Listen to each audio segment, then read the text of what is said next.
Margaret Whitmore is 72 years old. She lives in a 3-bedroom ranch house in Bergen County, New Jersey. She bought that house with her husband in 1984 for $79,000. Her husband died in 2019. The mortgage was paid off in 2006. She owns the house outright. She does not have a car payment. She does not carry credit card debt. She clips coupons. She grows tomatoes in the backyard. By every rule your grandmother taught you, Margaret Whitmore should be fine. Last month, Margaret Whitmore wrote a check for $14,200. That was her property tax bill for a single year, on a house she bought 42 years ago. On a house she has been paying into since Ronald Reagan's first term. Her monthly Social Security deposit is $1,907. Do the math with me.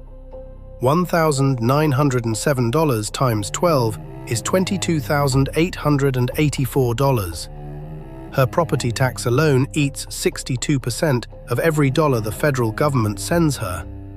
That is before electricity. That is before heat. That is before her prescriptions. That is before a single can of soup. Margaret Whitmore did everything right. The system did everything wrong. This is Report State. And today, we are not talking about the states where you go to retire. We are talking about the 10 states where retirement goes to die. 10 states where the math does not close. 10 states where the brochure is a lie and the spreadsheet is a crime scene. One of them has a Medicare network so thin that 40% of local doctors refuse to accept it. One of them has a utility bill that functions as a second rent. And the state at number 1, I am not going to spoil it yet, but I will tell you this.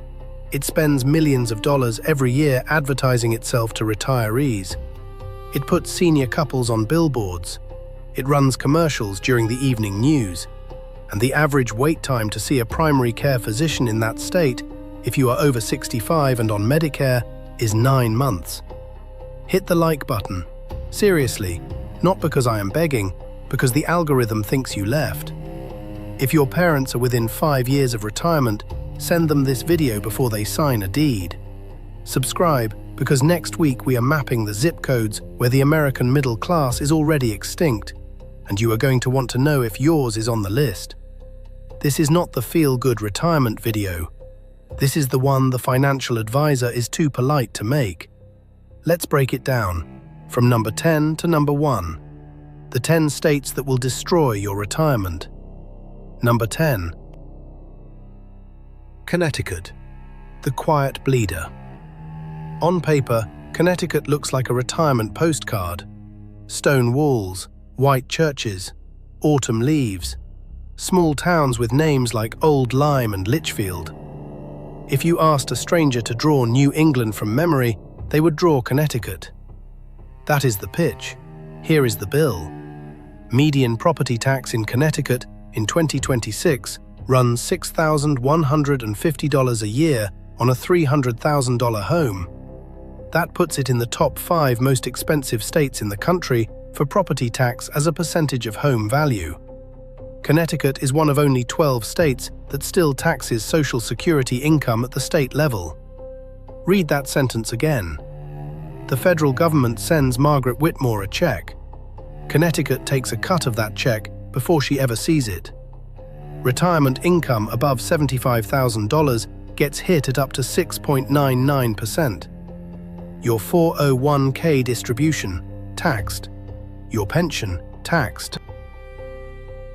Even your Social Security partially, above a modest threshold.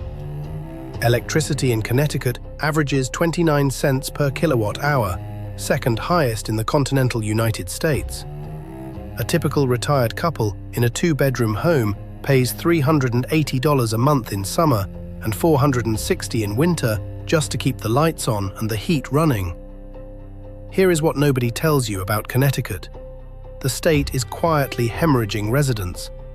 Net domestic migration has been negative for 14 of the last 16 years. The people leaving are disproportionately over 60. They are not going because they hate the autumn leaves. They are going because the state refuses to fix its pension obligations, and every year those obligations get paid for by squeezing the people who stayed. A Reddit thread in the Connecticut subreddit last October had a pinned post from a user named East Hartford Dave, who wrote, quote, "I have lived in this state since 1971. I buried my wife here. I am moving to South Carolina in April, not because I want to, because I had to choose between the property tax and my medication." End quote. That post has 6,000 upvotes. The top comment is from someone in Norwalk saying, "See you in Myrtle Beach. I will be there by June." Let me tell you something about Connecticut's tax policy. It was designed in the 1990s in a completely different economy for a completely different demographic, and nobody in Hartford has the political spine to touch it. Every governor for the last 20 years has promised pension reform. Every governor for the last 20 years has left office with the pension obligations worse than when they arrived. The math is not a mystery. The math is a choice. And the choice is always make the retirees pay for it. Picture this. It is Tuesday morning in February. You are 74. You are sitting at a kitchen table in West Hartford. The thermostat is set to 64 because you cannot afford to set it higher. You are wearing 2 sweaters. You are opening your mail. There are 3 envelopes on the table. One is the property tax reassessment. It went up again. One is the electric bill. It is $412. One is a letter from the State Department of Revenue Services explaining the new tax on your IRA withdrawal. You look at all 3. You take a sip of cold coffee because the coffee maker is unplugged to save electricity, and you realize that the state you have lived in for 50 years cannot actually afford you anymore. That is Connecticut, the quiet bleeder. It does not kill you with 1 bill. It kills you with 3 of them arriving on the same Tuesday. And if you think Connecticut sounds rough, wait until you see what the state directly to its south is doing to its retirees. Because New Jersey does not bleed you quietly. New Jersey holds you down and takes it. Number 9. New Jersey. Property tax hell. There is a reason Margaret Whitmore got her own intro at the start of this video. She lives in the number 9 state. And number 9 is not a joke. New Jersey has the highest median property tax in the entire United States of America.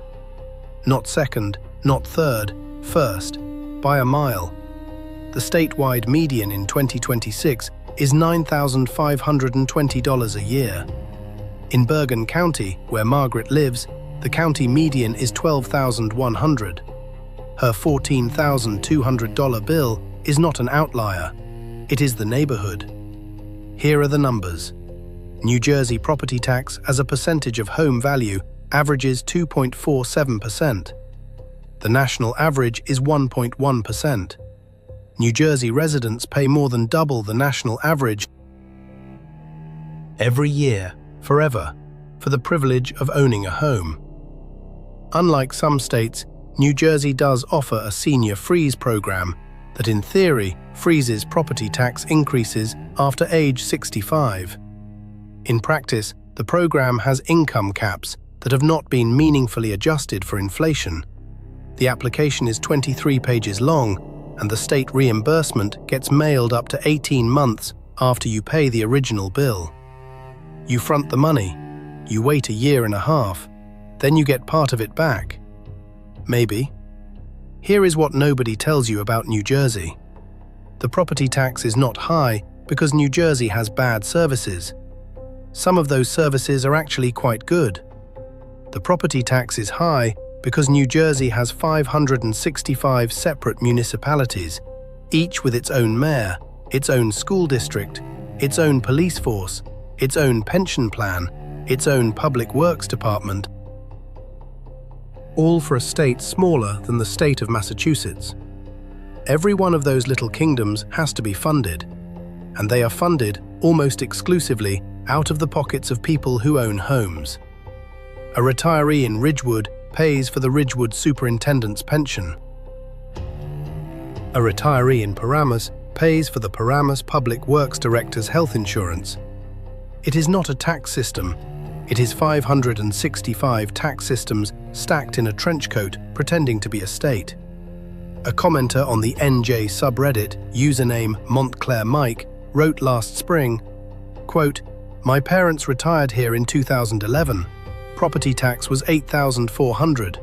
Today it is $13,900. Their income did not go up 13%. Their tax bill did, every year, without fail." End quote. 3,200 upvotes. The replies are a graveyard. Every person in that thread has the same story. The numbers are different, the pattern is identical. The bill only goes one direction. Let me be honest, if you are planning to retire in New Jersey and you do not already own a home there outright, and you do not already have a family network in place to help you, I need you to understand something. You are walking into a financial buzzsaw wearing flip-flops. The property tax is not the price of admission. The property tax is the entire show. Picture this. You are 68. You just retired from a union job in Elizabeth. You worked 41 years. Your pension is decent. Your wife is healthy. You are sitting on your porch in August. You are holding a paper envelope. Inside is the property tax bill for the second half of the year. It is $5,100. You have 90 days to pay it. You do the math on your phone. Between property tax, utilities, and your wife's insulin, your Social Security plus your pension is netting out to about $1,800 of actual disposable income per month. For two people. ASTs are the only places doing this to retirees. Let me introduce you to what is happening in the Midwest. Because number 8 is not a coastal state. Number 8 is a pension crisis with a flag. Number 8. Illinois. The pension paradox. Illinois is on this list for a reason that is going to make some of you angry. Illinois does not tax retirement income, not Social Security, not pension distributions, not IRA withdrawals. On the surface, that sounds like a dream. It is not a dream, it is a bait. Here is the math. Illinois has the second highest property tax rate in the country at 2.27% of home value. The statewide median property tax bill in 2026 is $5,180.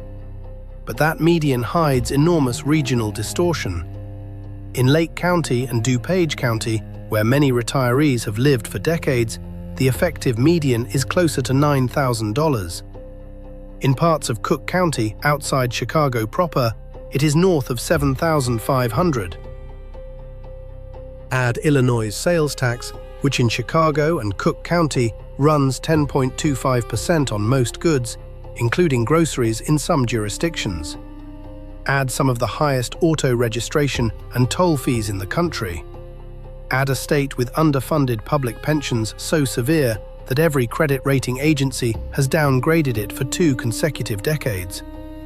What nobody tells you is this: Illinois does not tax your retirement income because Illinois cannot afford to, in the sense that any serious attempt to tax pensions would trigger a mass exodus so complete the state would functionally implode.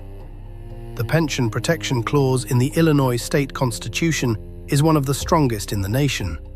That clause protects public employee pensions. Those pensions are underfunded by over $140 billion. That hole does not get filled by taxing pensions. It gets filled by taxing everything else. And when you own a home in Illinois, you are the everything else. A user on the Chicago subreddit, handle Skokie Susan, wrote in November, quote, "My mom lived in the same Skokie bungalow for 53 years. She died in September. When we cleaned out her file cabinet, I found every property tax bill she ever paid. 1972, $418. 1994, $2,100. 2010, $4,600. 2024, $8,900. She made it to 89. The last bill she opened was worth 21 times what the first bill she opened cost. End quote. That post got 11,000 upvotes. It is the most upvoted thread in the subreddit this year. Let me translate this for you. In Illinois, the state keeps a promise to public sector retirees and breaks a promise to private sector retirees at the same time, simultaneously, on purpose. If you worked 30 years for a school district, the state guarantees your check. If you worked 30 years for a private company and bought a house, the state guarantees your tax bill goes up. That is not a policy failure. That is a policy choice. Illinois chose. Picture this. It is a November afternoon in Arlington Heights. You are 71. You raised 3 kids in this split level. You host Thanksgiving every year because you have the biggest dining room. The kids all live out of state now. Your husband passed in 2022. You are sitting in the living room with a space heater running because the house is too big to heat all of it. You are reading the Daily Herald, and there is an article about the state's pension obligation going up another $3 billion. You already know what that means. It means your next property tax bill is going up. It means the grocery store tax went up already. It means the village is going to pass a new sewer assessment in the spring. You close the newspaper. You look at the Christmas tree box in the corner you have not touched in 2 years. And you realize the house is not keeping you. You are keeping the house. And the house is sending everything it earns to Springfield. That is Illinois. The pension paradox. The state that does not tax your income because it is too busy taxing your address. And if you think the Midwest is brutal, wait until you see what a state with a population smaller than Chicago can do to a retiree. Because number 7 is a state most Americans have never set foot in, and the numbers there will stop your heart. Number 7, Vermont. Green Mountain Gouge. Vermont has a population of about 647,000 people. That is smaller than Memphis. That is smaller than Louisville. That is smaller than one Chicago neighborhood. And that tiny population pays some of the highest per capita taxes in the entire United States, because a small population with big infrastructure needs means the bill gets divided across a very thin pie. Here are the numbers for 2026. Vermont median property tax is $4,790 on a roughly $300,000 home. State income tax on retirement income above moderate thresholds ranges up to 8.75%. And yes, that includes Social Security above a certain adjusted gross income. Vermont is one of only a handful of states with a state-level education property tax funding system, meaning the state uses your property tax to fund schools statewide, and your bill goes up or down based on whether your town's school spending is above or below a statewide benchmark. A couple that has not had children in school for 30 years is still paying for a statewide education formula that gets renegotiated every legislative session. Heating oil in Vermont in January averages $490 a month for a modest home, because a huge percentage of Vermont housing still runs on fuel oil, and fuel oil does whatever the global market tells it to do. Here is what nobody tells you about Vermont. The state is beautiful, genuinely, criminally beautiful, and it uses that beauty as a shield against honest conversation about its tax structure. Politicians in Montpelier know that if you put a picture of a covered bridge next to a policy memo, nobody reads the memo. But the memo, year after year, says the same thing. Vermont spends roughly $23,000 per pupil in its public schools, one of the highest figures in the nation, despite serving one of the smallest student populations in the nation. The math only works if somebody keeps paying. That somebody, in most towns, is a 70-year-old widow in a farmhouse she inherited, who cannot move because she cannot sell, because the kid demographic is shrinking, because the property tax is too high, because there are no kids, because the kids all left, because the property tax is too high. A long-time poster on the Vermont subreddit, handle Maples and Mortgages, wrote in February, quote, "Moved here from Long Island in 1996 to retire. My property tax in Shaftesbury that first year was $1,900. This year it is $6,400. My husband and I are 81 and 79. The wood stove is our main heat because oil is insane. We own the house. We are still broke." End quote. 1,400 upvotes. The thread is polite. Vermont threads are always polite. The politeness does not change the arithmetic. I need to say something unkind about Vermont, and I'm going to say it anyway. The state has built its entire political identity around the idea that it is the kindest, most progressive place in America. Fine, beautiful, charming. But kindness, when it is paid for out of the property tax bill of a 79-year-old woman running a wood stove because she cannot afford oil, is not kindness. It is a costume. It is the costume of kindness worn over a tax policy that has nothing kind about it. Picture this. It is 3 in the afternoon in late December in Brandon, Vermont. The snow started at 10 in the morning and has not stopped. You are 76. You are carrying a plastic laundry basket full of firewood in from the back porch. Your back hurts. The wood stove is your primary heat because the oil tank bill last winter broke $4,000 and you swore never again. Your husband passed in 2020. Your daughter lives in Austin. The tax bill came yesterday. You have not opened it yet. You do not want to open it yet. You set the firewood down. You hang up your coat. You stand in the kitchen and look at the envelope on the counter, and you think, "I love this state. I love this state. I love this state. And I cannot afford to love this state much longer." That is Vermont. Green Mountain Gouge, a postcard printed in ink that costs more than you earn. And speaking of states that cost more than you can earn, if we go one stop south of Vermont, we arrive at the single most financially punishing place to grow old in the entire eastern United States. Number 6. New York, Empire of Exits. New York is number 6, and some of you are already angry that it is not number 1. Stay with me. New York is not number 1 because New York has exactly one escape valve that most of the other states on this list do not have. Upstate. If you are willing to live in Buffalo, or Syracuse, or Watertown, or a small town in the Finger Lakes, your property tax is painful but survivable, and your housing cost is reasonable.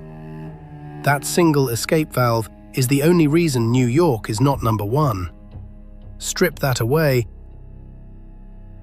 and downstate New York is the worst retirement environment in the continental United States, bar none. Here are the numbers. Median statewide property tax in New York in 2026 is $6,300. In Westchester County, the median is nearly $12,000. In Nassau County on Long Island, it is over $11,000.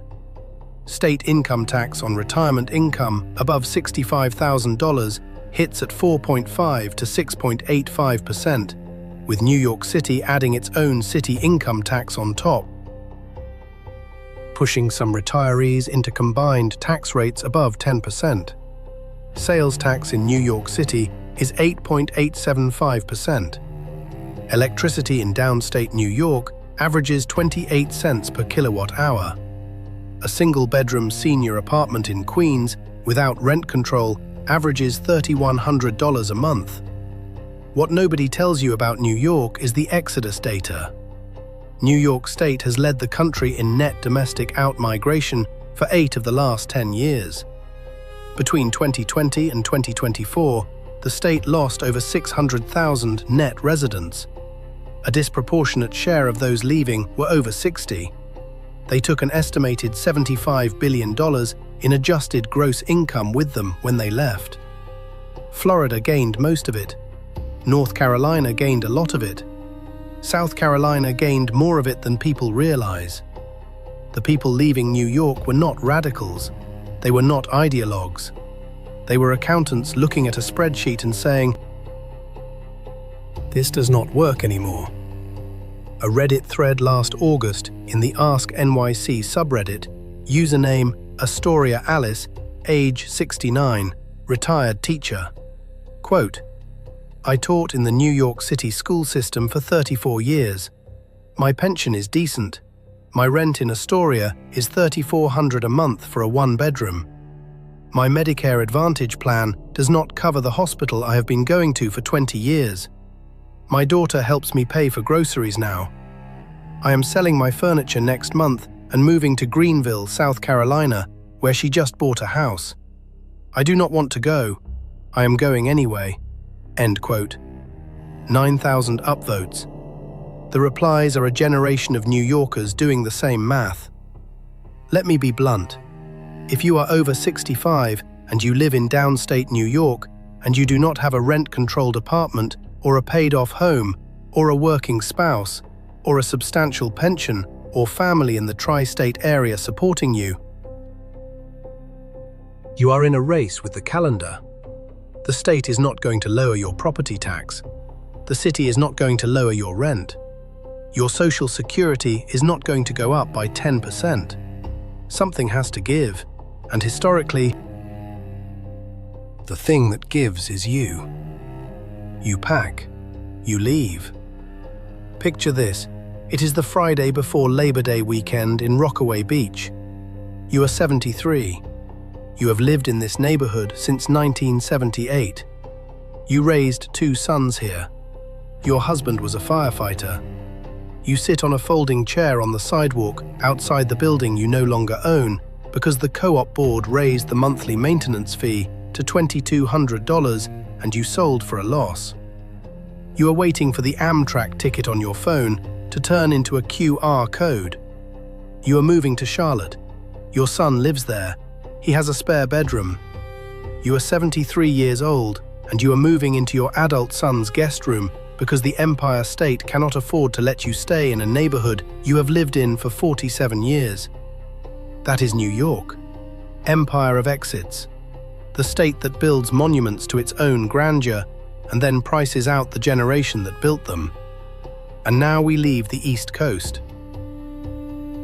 We fly across the country to the Pacific Northwest because number 5 is a state with a reputation for being friendly, progressive, and welcoming, and a tax structure that functions like a trap door under a retired couple. Number 5, Oregon, the kindness trap. Oregon has no sales tax. Everybody loves that sentence. Put it on a t-shirt. It is the one fact every Oregon booster deploys in every conversation about cost of living. And it is true. Oregon has no sales tax. What Oregon has instead is the highest marginal state income tax rate in the country that does not have a millionaire surtax, starting at 4.75% and climbing to 9.9%. And yes, Oregon taxes retirement income. All of it. Pensions, IRAs, 401k distributions, and a portion of Social Security above certain thresholds. Your pension is income. Income is taxed at up to 9.9%.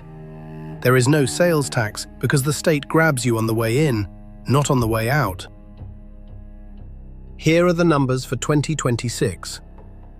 Oregon median property tax is $3,600 on a median home now valued around $420,000. Effective income tax on a retired couple with a combined gross retirement income of $80,000 runs approximately $6,200 per year to the state alone. Electricity in Portland averages 21 cents per kilowatt hour.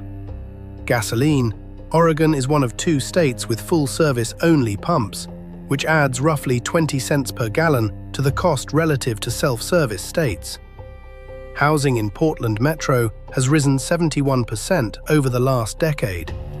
Property tax assessments follow housing values with a lag, meaning the bill your Portland neighbor got this year is the bill you will get next year. Here is what nobody tells you about Oregon. The state has a cultural allergy to honest conversation about what retirees actually cost the system. Oregon's PERS, the Public Employees Retirement System, is roughly $28 billion underfunded. Every legislative session, somebody proposes a partial reform. Every legislative session, it dies in committee. And every year the shortfall gets covered by somebody, somewhere, through some mechanism.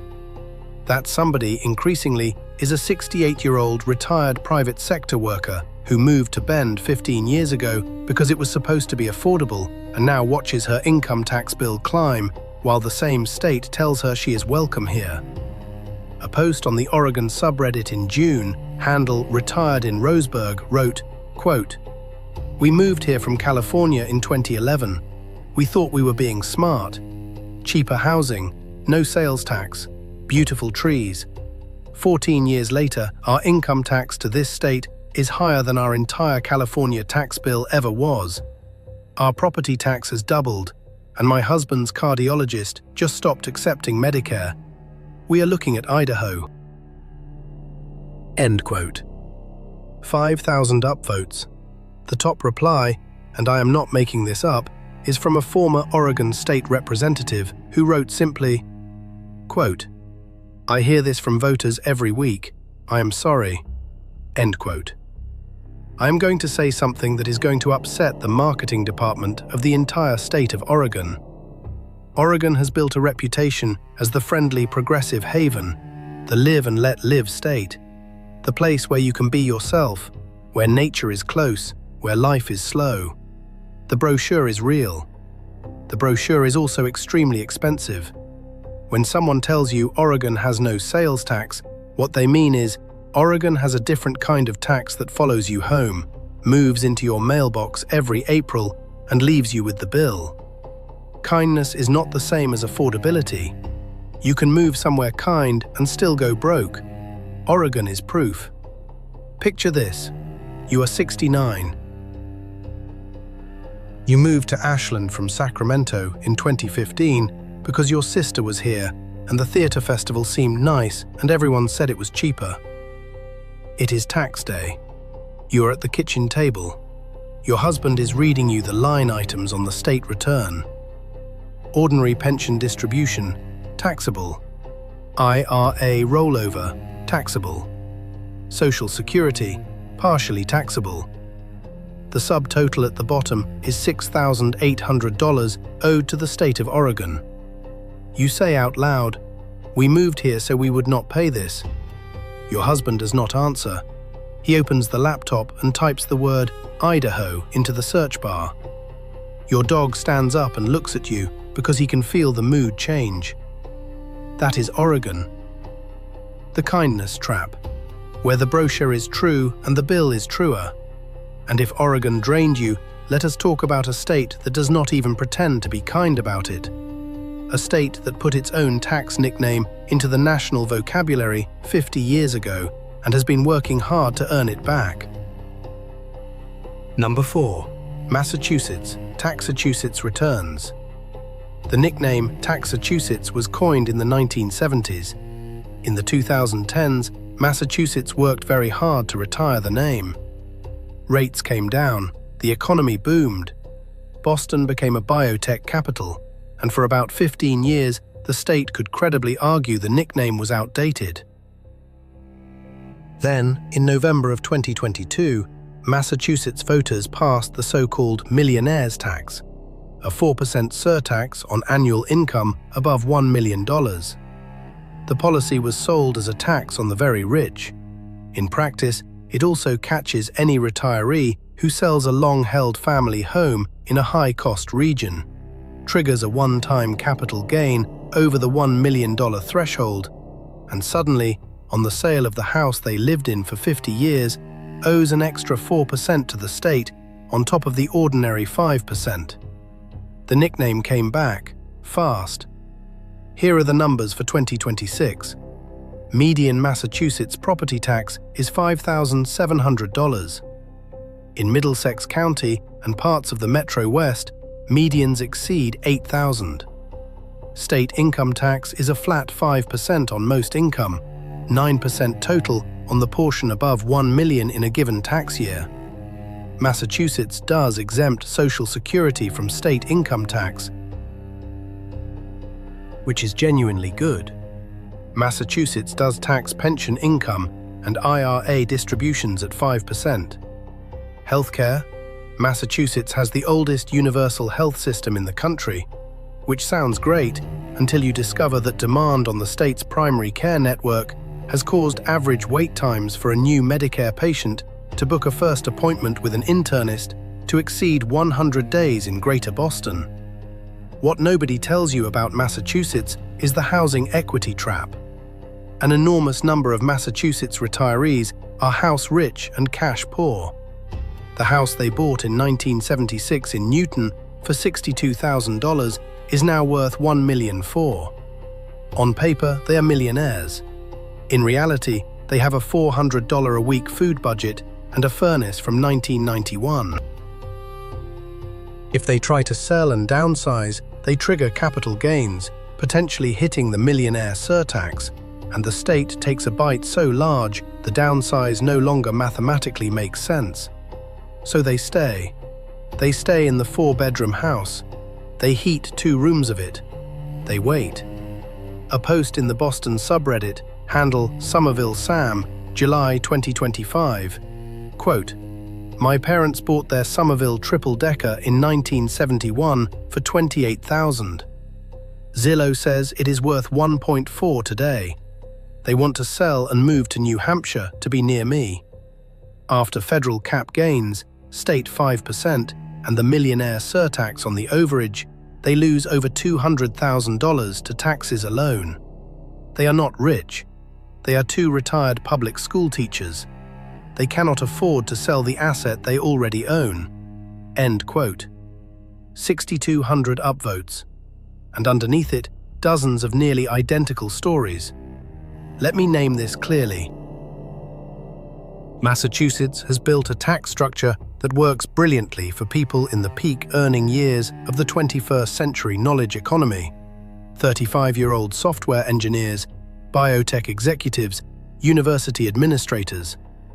The same tax structure applied to a 76-year-old widow sitting on a house she bought when Richard Nixon was president functions like a bear trap. The bear trap does not know it is a bear trap. The bear trap was designed for a different animal. But the bear trap does not care who steps in it, and Massachusetts does not seem willing to redesign it. Picture this. It is October in Newton, Massachusetts. You are 78. You are sitting in the kitchen of a house you have lived in since 1973. A realtor you called last Tuesday is sitting across from you with a printout. She is running the numbers gently, the way a veterinarian explains bad news about an old dog.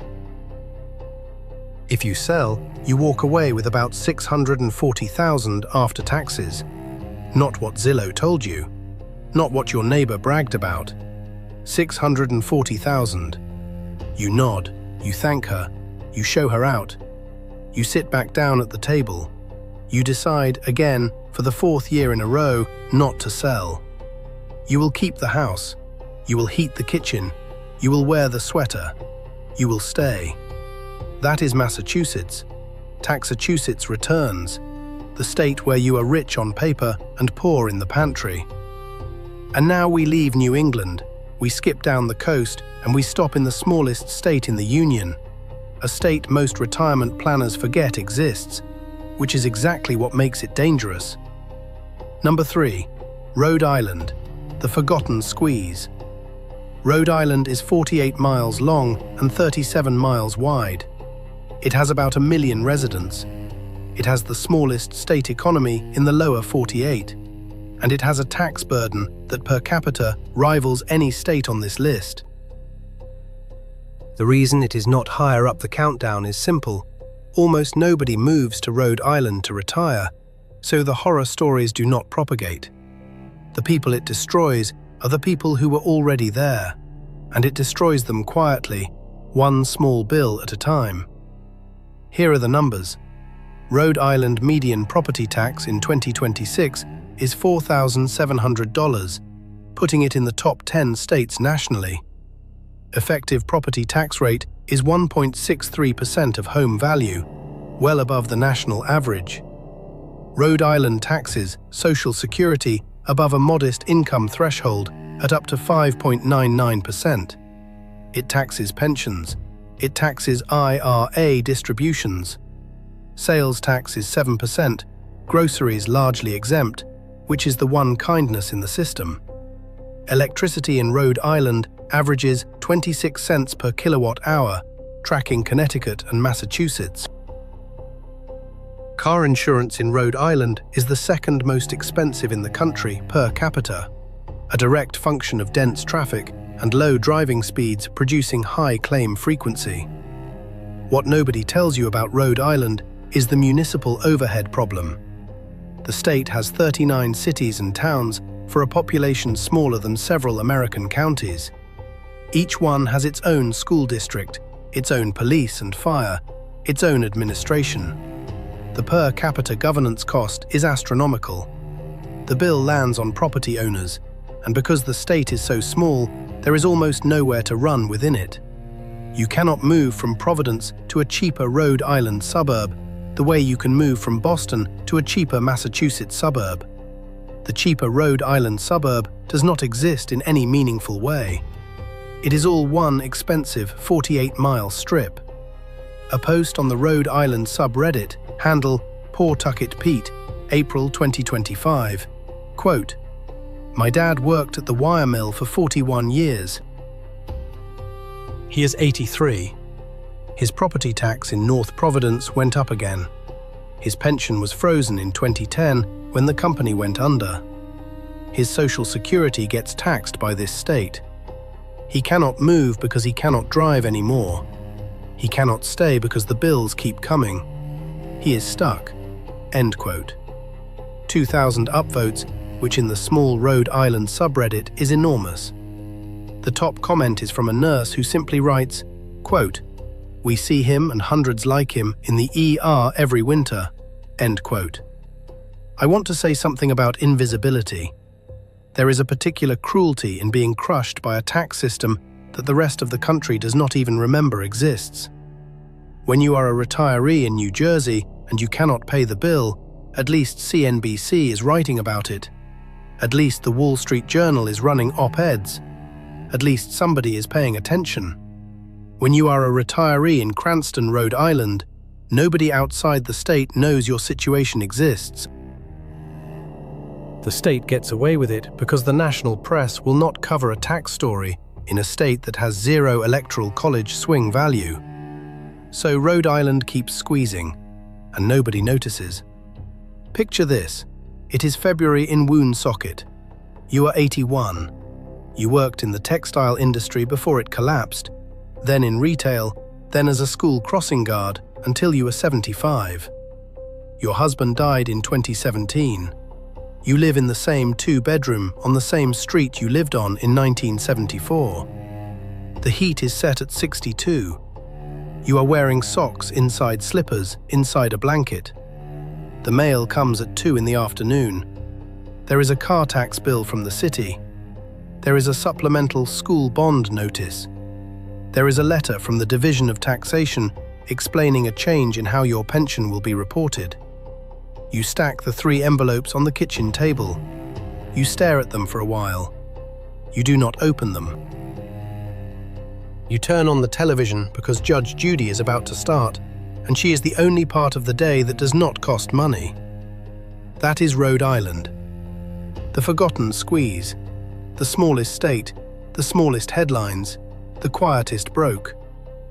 And now, we leave the continent entirely, because number 2 takes us 2,400 miles across the Pacific, a state so famous for being beautiful that nobody ever sits down and actually runs the numbers. Number 2, Hawaii. Paradise Bill. Hawaii, the dream retirement.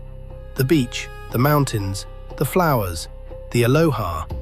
10 minutes on Zillow.com blows the dream apart like a piece of dried seaweed. Here are the numbers. Hawaii has the lowest property tax rate in the country, in percentage terms, 0.28% of home value. That sounds amazing, until you look at the values those 0.28% apply to. Median home price on Oahu in 2026 is $1,140,000. On Maui, it is $1,120,000. 0.28% of $1.14 million is about $3,200 in property tax. Low on paper, but the million-dollar house behind it is the actual cost. Rent for a one-bedroom in Honolulu averages $2,700 a month. Electricity in Hawaii averages 42 cents per kilowatt hour, the highest in America by a wide margin because the islands import virtually all their fuel. A gallon of milk in Hilo is $7.40. A dozen eggs is $6. A pound of ground beef is $9. A head of iceberg lettuce is $4.99. Hawaii taxes retirement income through a state income tax that climbs to 11% at the top bracket, the second highest in the country. Social Security is exempt. Employer-funded pensions are partially exempt. IRA and 401k distributions are fully taxed as ordinary income. Medicare access on the outer islands is severely constrained.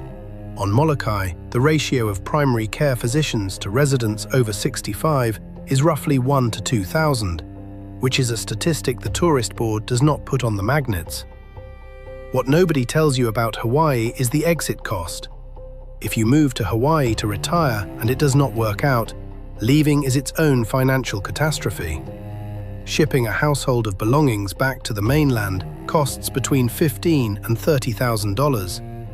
Flying a pet back costs upwards of $1,000 per animal. Selling a Hawaiian condo in a soft market can take over a year. The state has one of the lowest out-migration rates, not because people love it so much, but because leaving is so expensive that people who hate it stay anyway. That is not paradise. That is a very beautiful airport you cannot afford to leave. A post in the Hawaii subreddit, handle Kailua Karen, September 2025, quote, "We moved here from Portland in 2018 for retirement. Sold our house, paid cash for a 2-bedroom in Kailua. Electric bill last month was $640. Groceries for 2 people run $1,100 a month. My husband needs a cardiologist, and the closest one taking new Medicare patients is a flight to Honolulu and a 3-month wait.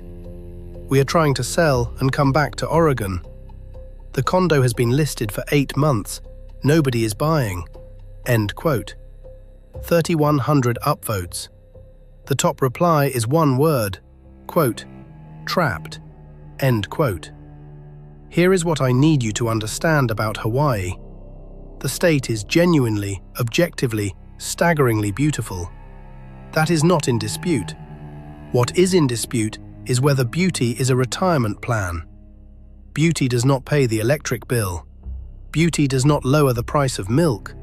Beauty does not make the cardiologist answer the phone. Hawaii sells beauty and invoices you in dollars, and the dollars, unlike the beauty, are finite. Picture this. It is Sunday morning on the north shore of Oahu. You are 70. You are on a lanai looking at the Pacific Ocean. The view is unimprovable. Behind you on the kitchen counter is the electric bill. It is $580 for a 1-bedroom condo. Next to it is a receipt from Foodland, $162 for 2 grocery bags. Next to that is a letter from your Medicare Advantage plan explaining that your primary care physician is retiring and there is no direct replacement on this island. You take a sip of coffee. You watch a surfer catch a wave. You feel the breeze. And you do something retirees do not do in the brochures. You cry a little. Because the ocean is still there, but the bank account is not. That is Hawaii. Paradise bill, where the invoice arrives in an envelope shaped like a postcard. And now, if you thought Hawaii was the worst of it, take a breath. Because number 1 is not the most expensive state on paper. Number 1 is not the highest property tax. Number 1 is not the highest income tax. Number 1 is something worse. Number 1 is the state that actively, knowingly, on a marketing budget in the tens of millions of dollars, sells itself to retirees as the dream and then fails to deliver on every single promise. If Hawaii drains you with beauty, number 1 drains you with the billboard itself. Number 1, California, the retirement advertised.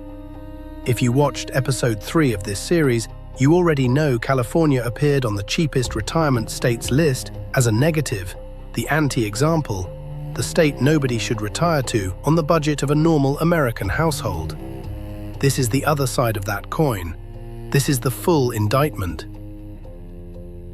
California spends an estimated $47 million a year across its tourism board, its real estate trade associations, and its affiliated agencies, advertising the California lifestyle to Americans over 55. Retirement communities in Palm Desert, wine country escapes in Paso Robles, beachside bungalows in Carlsbad, golden sunsets, the whole package. Run the numbers against the advertising, and you understand why this is the number 1 state to destroy your retirement, because California is the only state on this list that pays out of pocket to convince you to come, and then takes every dollar you brought with you.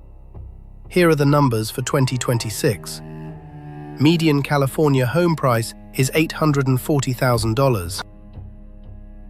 Statewide median property tax, thanks to Proposition 13, is relatively low for long-time residents at around $4,400, but for any retiree moving in fresh and buying, the assessed value resets to the purchase price, and the bill on an $840,000 home lands around $9,200 annually. State income tax on retirement income climbs to 13.3% at the top bracket, the highest in the nation. California does exempt Social Security. California does not exempt pensions, IRA distributions, or 401k withdrawals, all taxed as ordinary income at up to 13.3%. Electricity. California has the second highest residential electricity rates in the continental United States, at 33 cents per kilowatt-hour statewide, and in PG&E territory across Northern California, rates have climbed by over 50% in the last 5 years alone. Gasoline is the highest in the country. Gasoline tax alone is nearly 60 cents per gallon. Water in Southern California, on tiered usage pricing, can exceed $300 a month in the summer for a retired couple watering a small garden. And then there is the part nobody advertises. Medicare access in California has collapsed. A 2025 California Healthline report documented that 40% of primary care physicians in the state of California no longer accept new Medicare patients. In Los Angeles County, the number is closer to 47%. In the Bay Area, it is above 50%. The reason is simple. California's medical cost structure means Medicare reimbursement rates, which are set federally, no longer cover the cost of delivering care in California. So doctors stop accepting Medicare. And retirees, the very demographic California spends millions advertising itself to, cannot find a doctor. The state I mentioned at the beginning of this video, the one that spends millions advertising itself to retirees, where the wait time to see a primary care physician on Medicare exceeds 9 months. That is California. That is not a metaphor. That is a documented figure from the California Medical Association's 2025 Access Survey. 9 months.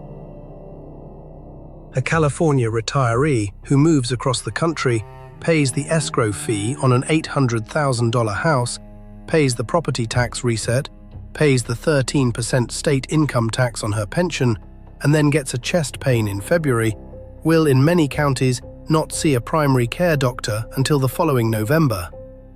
9 months. For a 70-year-old with cardiac symptoms. That is the California retirement. Callback time. Remember Connecticut at number 10. the state where retirees flee to South Carolina because the property tax and the medication do not fit in the same budget. Remember New Jersey at number 9 and Margaret Whitmore's $14,000 tax bill. Remember the Massachusetts widow at number 4 who could not afford to sell her own house because the capital gains ate the downsize. Every single one of those stories has a California version, and the California version is worse. Because in Connecticut and New Jersey and Massachusetts, the state is not actively advertising the experience to you. California is. California paid for the commercial that made your parents move there. California paid for the magazine spread that made your aunt put down a deposit in La Quinta. California is the only state in America that invested marketing dollars in recruiting the very demographic it cannot afford to serve. A post on the California subreddit, handle San Diego Suzanne, October 2025, quote, "We moved from Phoenix to Oceanside in 2020, cashed out our Arizona house, bought a 2-bedroom here for $790,000. My husband had a minor stroke in March. It took us 5.5 months to get him established with a primary care physician who accepts Medicare. By the time he was seen, he had had a second event." I am not saying California caused it. I am saying the health system here could not get to him in time. We are packing. We are going back to Arizona. We lost $140,000 on the house in 4 years, and we are going anyway. End quote. 14,000 upvotes. The top reply is from a physician in San Diego who writes, quote, "I have been telling my Medicare patients for 3 years to not bring their parents here. Nobody believed me." End quote. I'm going to say this as plainly as I can. California is the only state in America that has made retirement marketing a strategic priority, while simultaneously making retirement infrastructure a secondary concern. Every other state on this list is passively hostile to retirees. Indifferent, yes. Extractive, yes, but not actively recruiting. California recruits. California runs commercials. California sends real estate agents to senior expos in Denver and Dallas and Des Moines.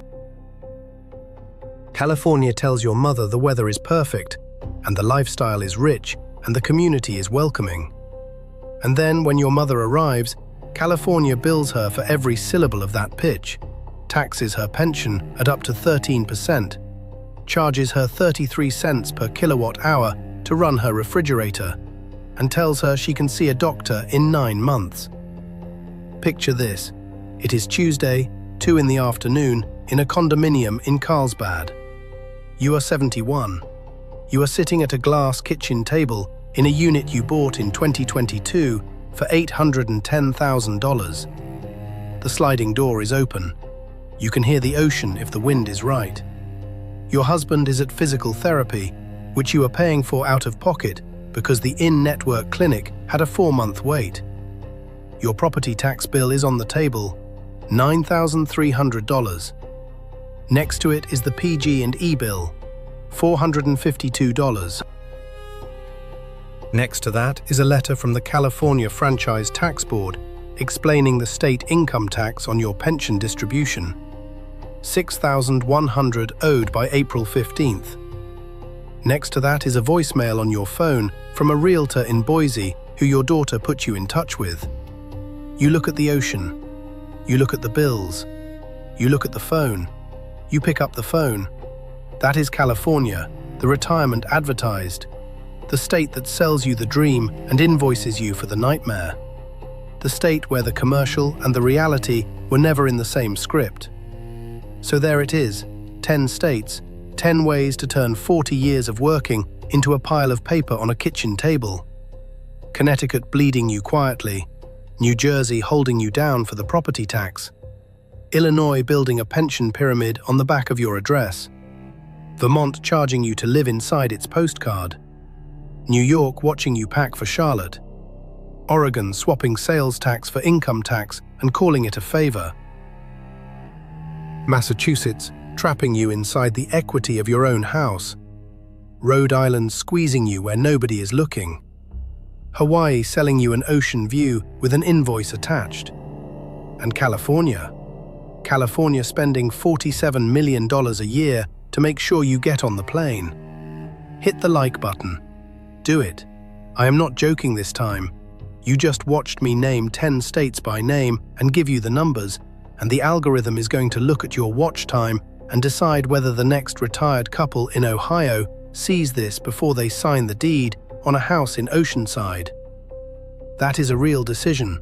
A real algorithm is making it. Pretend it is a tip jar at a diner and drop one in.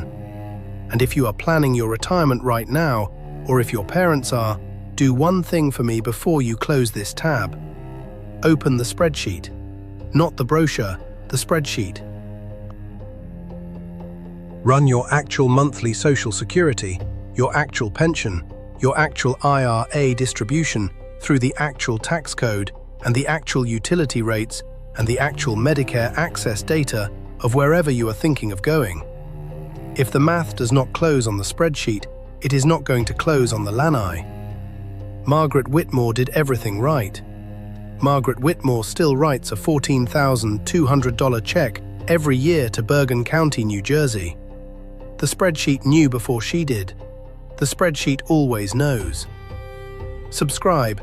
Next episode, we are mapping the 10 zip codes where the American middle class is already functionally extinct.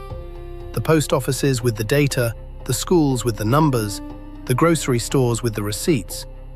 If this video rearranged your retirement plan, that one is going to rearrange your idea of where America even still exists. This has been Report State. 50 states, one spreadsheet, no brochures.